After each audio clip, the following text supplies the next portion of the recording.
Welcome to Spiritual Foundations for Life. This is day number 322. Jesus said in Luke chapter 22, verse 31, "Simon, Simon, behold, Satan has demanded permission to sift you like wheat." Well, on what basis could Satan have demanded this right? Well, the context of this passage suggests that pride may have been the ground for Satan's request, because in Luke chapter 22, verse 24, it says that a dispute also arose among the disciples as to which of them was considered to be the greatest.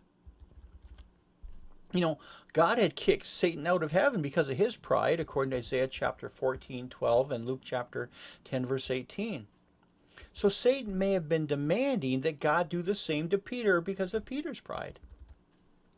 Notice how Jesus responded to Satan's request in Luke chapter 22, verse 32.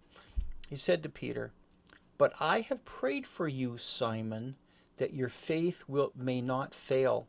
And when you have turned back, strengthen your brothers." Jesus did not say that he would prevent Satan from having his way with Peter.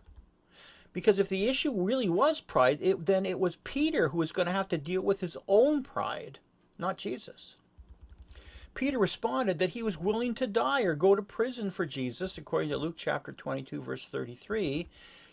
And in spite of his attitude, Jesus said that Peter would actually deny Jesus 3 times, according to Luke chapter 22, verse 34, which Peter actually did later. Peter had lost some measure of control of his life, most likely due to pride, and Jesus prayed for his successful recovery from that pride. The devil didn't make Peter do it.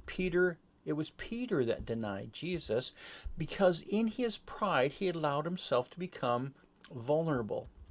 No Christian can ever say the devil made me do it, because we are responsible for our own attitudes and our own actions.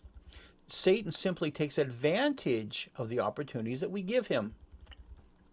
We have all the resources and protection that we need to live victorious lives in Christ.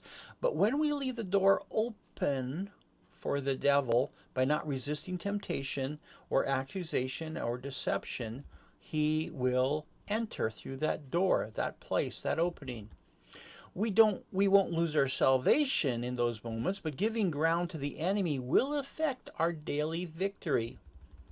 The army that goes to war unprepared will suffer terrible casualties. And if we as Christians fail to use our armor, Satan will not stop short of invading our lives, and he will take us captive to do his will, according to 2 Timothy chapter 2, verse 26.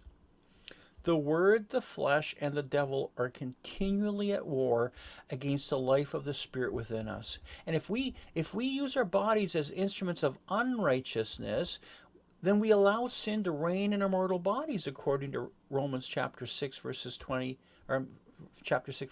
to 14.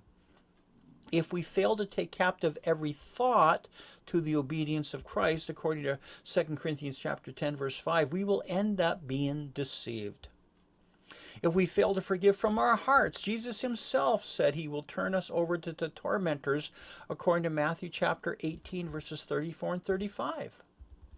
Choosing truth, living a righteous life, and putting on the armor of God are a believer's individual responsibility. We do have a responsibility to one another, but not for one another. If a believer chooses to go into the world without his or her armor on, that believer is going to suffer the consequences.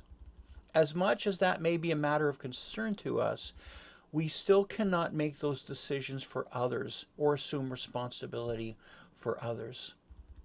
Our key point today is that giving into pride can make believers susceptible to Satan's snares.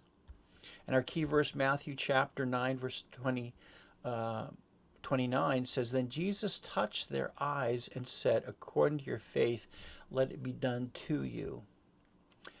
God bless you. See you tomorrow for another episode of Spiritual Foundations for Life.